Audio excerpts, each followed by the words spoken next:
Pregame.tv, Steve Fezzik here with co-host Scott Spreitzer, red hot in the NFL, breaking down NFL preseason action, Detroit Lions, Oakland Raiders, and I'm embarrassed to say, have a free play on this game. Let me ask Scott, Jim Caldwell, Detroit Lions, tons of talents, always underachieve. What's going to happen this year? Boy, just better keep Stafford healthy, because after Stafford, it's pretty ugly at the quarterback slot. Obviously, that's a little bit different maybe if it comes to preseason football, but if Stafford goes down, they got nobody to deliver the football. Your man Kellen Moore came through against the Browns. Yeah, okay. There you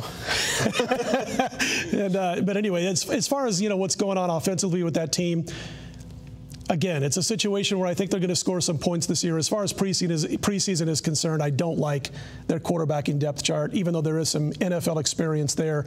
And I think they're in a tough spot this week. But I'm going to defer to you a little bit later in this segment to tell us which side you're going to be on. But as far as I'm concerned, I think it's probably Raiders or nothing for me. And I'm probably leading into what you're going to go into. But as far as the Raiders are concerned, Steve, I look at what's going on right now, and I'm thinking about the regular season, not just the preseason. It's tough to see Oakland with the talent that they have or the talent they don't have, and the coaching situation and all the soap opera that surrounds Oakland about whether or not they're going to actually leave Oakland soon or not, whether Allen's still going to be the coach midseason, let alone at the end of the season. If this football team in regular season play is going to be able to win more than 2 games, and you and I were talking on radio on Tuesday morning, about that offshore prop on whether teams will win 1 game or 0 games in an NFL regular season. And I'm not so sure that I'm not going to pluck a couple of bucks down on the Oakland Raiders going 1-15 or 0-16 this year. Yeah, it's a classic example where the NFL season wins Oakland's at 5, 4.5. Sure. And because we're not allowed to set a number lower than that, because all the stat guys will come in and say if you blindly bet all these crappy teams, you make money. But Oakland, I think, is the hardest schedule in the NFL, just mostly because they don't get to play themselves when they play the 2 divisional games, and they have to play San Diego, Kansas City, and Denver. But you look at this team, and it's just a tradition of losing. I mean, it's like no one wants to go there. You have to pay through the nose for the premium athletes. People are going to wonder why I'm going to land on Oakland likely in this game. And I don't like Carr. I think that game against I lost with him Fresno against USC. Terrible pick in college football, and he just looked not ready to perform against. I think it's a decent preseason rotation at quarterback, but not regular season. And I don't know if we have to factor in Matt Pick 6 Schaub into the mix in preseason, because he's likely not to face anything exotic from opposing defenses. Although when he's on the field, you're going against the first string. But there's so much time when you get the reserves on the field on the defensive side of the football for Detroit that you've got a situation where the backups can make their plays. But regular season comes, I mean, do you factor the situation that he throws pick after pick in tight situations for a team that he's not going to have a lot of weapons or protection from? Well, you look at how good that Houston Texan team was and all that talent. Yep. And they've got the Super Bowl champions beat in their home crib. Week 1. Have to go there and hit me. Week 1, and I think I've said this to you before, but it's like that movie, The Program, where James Conn has his backup quarterback in. They're down at the end of the half, and he starts to reach back and he screams, "Don't throw it!" And he just ducks it up to Richard Sherman, and they won their season on one play.